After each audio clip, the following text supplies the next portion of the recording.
नमस्कार, मैं हूँ नमिता। स्वागत है आपका कहीं अनकहीं में। इसमें मैं आपको सुनाती हूँ आपकी और आपके अपनों की कहीं अनकहीं बातें। आज मैं आपको अपनी लिखी एक कहानी सुनाने जा रही हूँ जिसका शीर्षक है तपस्वी। आकाश से जैसे कोई अप्सरा धरती पर अवतरित हो गई हो। पुष्कर प्रथम परिचय में उसे एकटक देखता ही रह गया था। दुग्ध सी धवल चमकती रंगत, उन्नत नासिका, चमकीले नयन कटोर, किंचित गोलाई लिए लंबोतरा चेहरा, घने मेघों की स्मृति दिलाते लंबे काले केश, कटावदार भरे भरे अरुणिम अधर और 5 फुट और 8 या 9 इंच लंबी छरहरी काया। उस पर जतन से बंधी जरी के बॉर्डर वाली प्योर सिल्क की प्लेन आसमानी साड़ी की एक एक भांज जैसे स्वयं अपना रास्ता चुन देह के उचित कोष्ठों प्रकोष्ठों में सुघड़ता से स्थापित हो गई हो।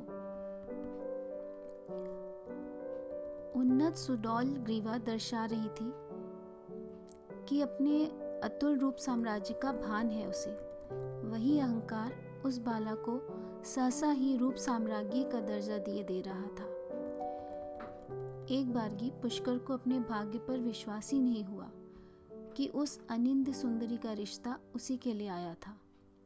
किंतु जब उसकी माता पिता ने बेटा बेटा कह लाड़ से उसकी खातिरदारी करनी प्रारंभ की, तो फिर उस आतिथ्य को प्रेम पूर्वक स्वीकारने में पुष्कर ने तनिक भी विलंब नहीं किया था।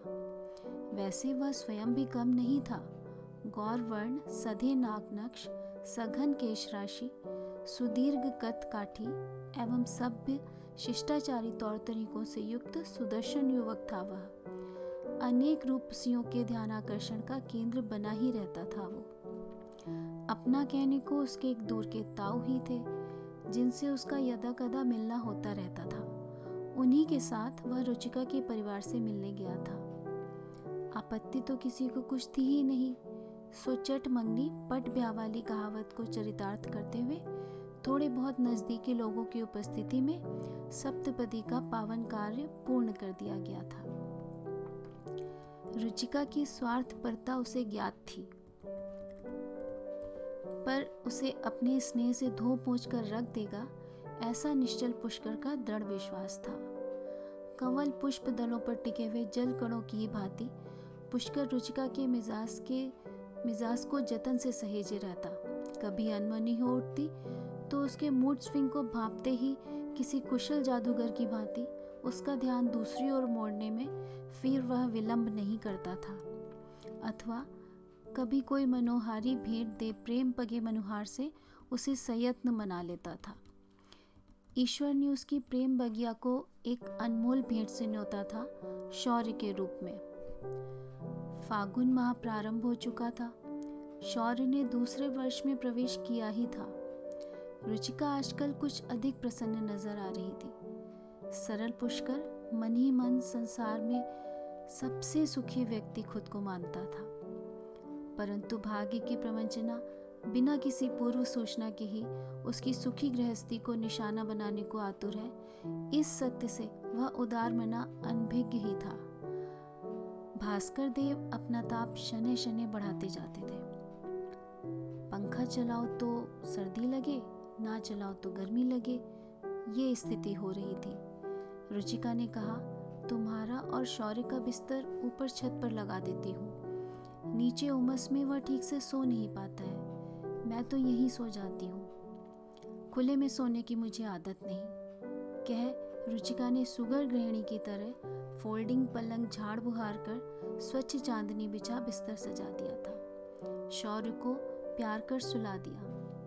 रूपसी रुचिका का यह वामांगी रूप निहार पुष्कर निहाल हुआ जाता था।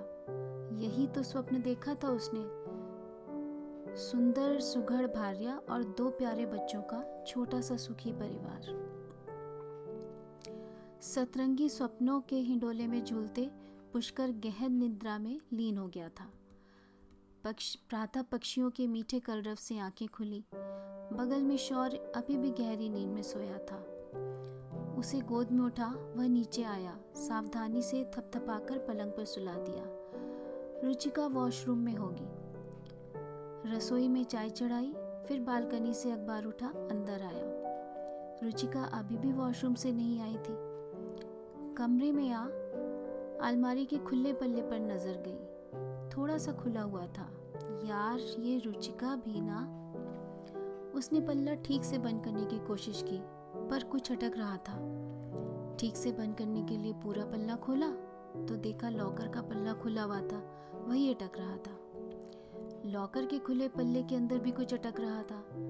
देखा तो अंदर का सामान तितर बितर था। जी धक से हो गया।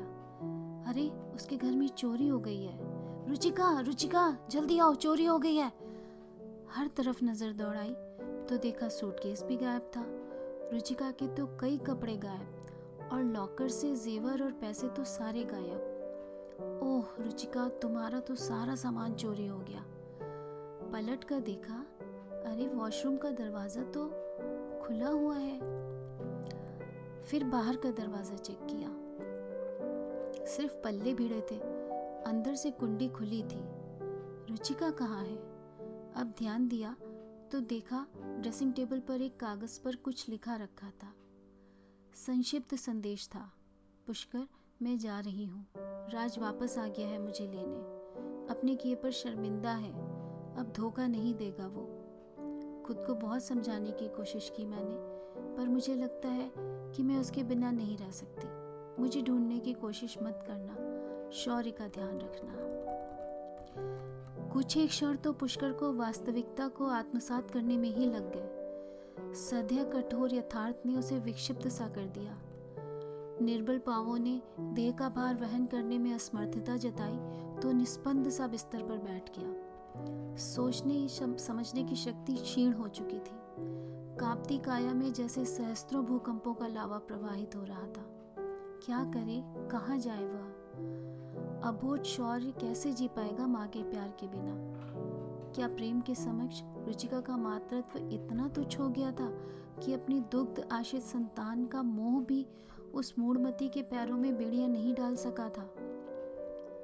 पुष्कर का निश्चल सीमाहीन प्रेम भी उसके उस मक्कार पूर्व प्रेमी के पास जाने से नहीं रोक सका था, जिसने उसे छला था, जिसके पश्चात ही रुचिका के माता पिता के आग्रह पर पुष्कर ने उनकी पुत्री से विवाह का प्रस्ताव स्वीकार किया था।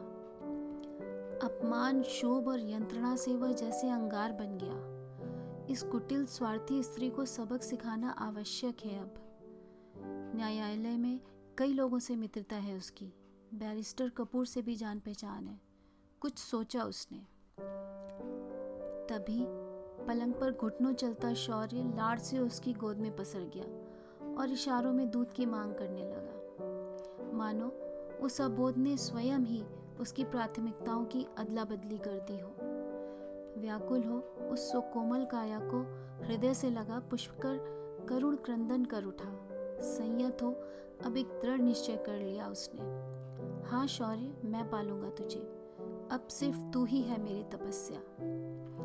रसोई में जाकर शौर्य के लिए दूध की बोतल तैयार की, उसे गोद में लिटा दूध पिलाया। फिर शौर्य को नहला धुलाकर स्वयं भी तैयार हो गया। ऑफिस में अवकाश के लिए आवेदन भेज दिया। अपने ऑफिस प्रांगण में ही बनी क्रेश में जाकर शौर्य का एडमिशन करवा दिया। नित्य वहीं जाकर मैडम से, बाकी बच्चों से, परिचारिकाओं से शौर्य का मेलजोल बढ़वाता, बच्चों के संग खेलता रहता।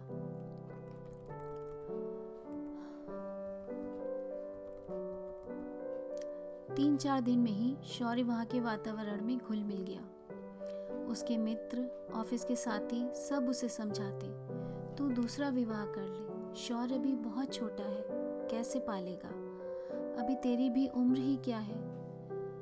परंतु अब उस पिता के हृदय में पिता का हृदय नहीं, एक माँ का ही अंतस रच बस गया था। नहीं, वह अपने पुत्र को विमाता के हाथों में नहीं सौंप सकता। पाषाण हृदय बन उसने कितनी ही कन्याओं के विवाह याचिका को पत्ते सा फेर दिया था। नन्हा शौर्य रात में सोते समय माँ के लिए हुलसता तो वो कंधे पर रुचिका की साड़ी डाल उसे गोद ले सारी सारी रात थपकी दे टहलता रहता था। शौर्य को नहलाना धुलाना, खिलाना पिलाना, लोरी सुनाना, नैपी बदलना उस वैरागी तपस्वी के जीवन का बस यही एक ध्येय रह गया था। ऑफिस के लिए तैयार होते हुए उसका एक पाँव कमरे में और दूसरा रसोई में होता। शौर्य का उबला पानी, 2 समय की दूध की बोतल, नाश्ता लंच बैग में पैक करते हुए भागते दौड़ते उसी क्रेश में छोड़ता। अनिच्छा से अपने लाडले को क्रेश में अनजान हाथों में सौंपती माँ सी ही दयनीय स्थिति उसकी भी होती।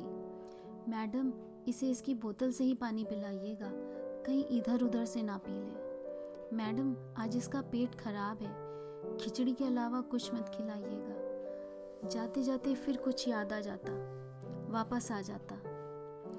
मैडम, इसके कपड़े बदलवा दीजिएगा, मैंने 2 सेट अलग से रख दिए हैं। मैडम, जितना दूध पीना चाहे उतना ही पिलाइएगा, जबरदस्ती मत करिएगा। ऑफिस के काम के बीच बीच में भी वह शौर्य को देख आता। बिन माँ की इस गोल मटोल संतान से दीप्ति मैडम को भी विशेष लगाव हो गया था। घर पहुंचकर भी अभागा जननी के लाड़ दुलार से वंचित ही रहेगा, सोच सोच दीप्ति का कलेजा मुंह को आता था।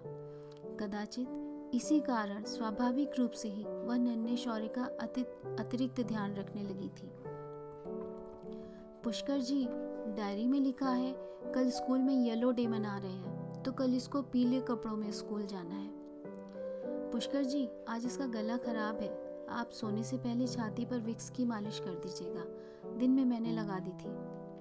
पुष्कर जी, आज मैथ का होमवर्क पूरा नहीं हुआ है, अभी 3 सम्स बचे हैं कराने को, आप देख लीजिएगा। संध्या में घर वापस जाते हुए पुष्कर को दीप्ति की हिदायतों की लंबी लिस्ट मिल जाती। शौर्य अब 12वें वर्ष में प्रवेश कर चुका था। जिस अवश्यंभावी प्रसंग को पुष्कर टालता आ रहा था, वह एक दिन अनाधिकृत दुस्साहस से उसके समक्ष उपस्थित हो गया था। शौर्य ने स्कूल से आते ही वही प्रश्न दाग दिया था जिससे अब तक वह बड़ी चतुराई से बचता आया था। पापा, मम्मा कहाँ है? उनके बारे में मुझे कुछ क्यों नहीं बताते आप? बेटे, पुष्कर ने कुछ कहना चाहा, परंतु उसके पूर्व ही वह चीखूं उठा। नहीं पापा, मुझे सच बताइए। जैसे अनाड़ी नकलची छात्र द्वारा तैयार किए गए खर्रे घाक परीक्षक के कड़क सवालों के समक्ष लुप्त हो जाते हैं, ठीक वैसे ही पुष्कर के जतन से तैयार किए गए नकली जवाब शौर्य के आक्रोश के समक्ष उड़नछू हो गए।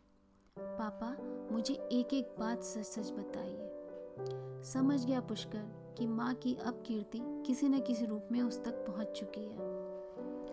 अब गुंजाइश नहीं थी पुत्र से सत्य को गोपन रखने की।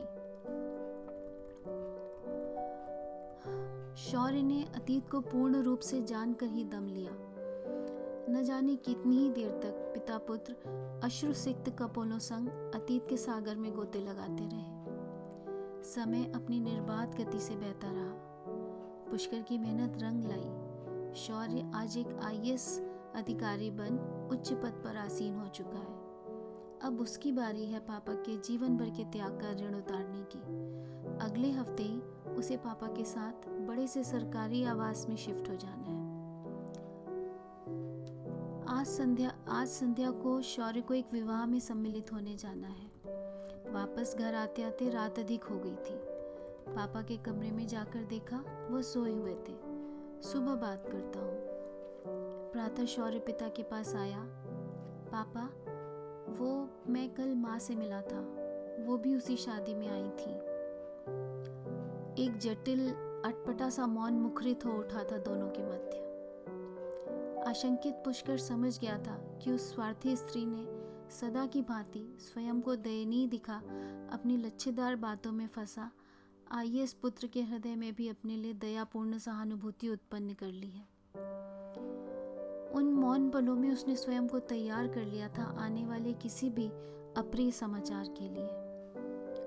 पापा, माँ मेरे साथ रहना चाहती है। सारी जिंदगी तो मेरे बिना ही रही है, काफी परेशान है। सोचता हूँ नए वाले बंगले में उन्हें बुला लूं। आपके पास तो ये वाला घर है ही, मैं मिलने आता रहूंगा। एक तपस्वी के संपूर्ण जीवन के त्याग पर एक माँ का स्वार्थ भारी पड़ गया था। ये कहानी यहीं समाप्त होती है। फिर मिलेंगे एक नई कहानी के साथ। तब तक के लिए स्वस्थ रहिए, खुश रहिए। और हाँ, इस चैनल को लाइक, सब्सक्राइब और शेयर करना ना भूलें। नमस्कार।